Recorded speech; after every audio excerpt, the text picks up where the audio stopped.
বল্টু, তোমাকে একটা প্রশ্ন করি। হ্যাঁ স্যার করেন। মনে করো, কি মনে করবো স্যার? আরে আমারে আগে বলতে দাও। হ্যাঁ স্যার বলেন।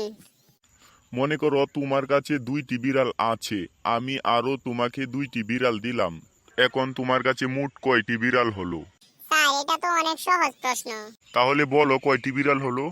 কেন স্যার 5টি? ধর গাদা, 2টি বিড়াল তাহলে কি 5টি বিড়াল হয়?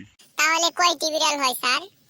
মনে করো তোমার কাছে 2টি বিড়াল আছে, আমি তোমারে আরো 2টি বিড়াল দিলাম, তাহলে মোট কয়টি বিড়াল হলো?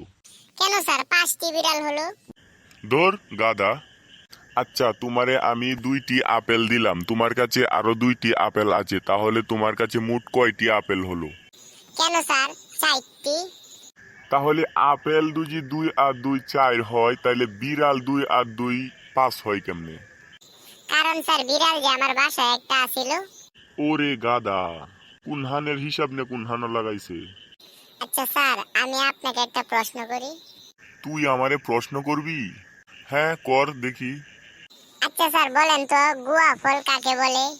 এটা আবার কেমন প্রশ্ন? গুয়া ফলের তো কোনো নামই শুনছি না আমি। স্যার পারে না। আচ্ছা তুই বল দেখি।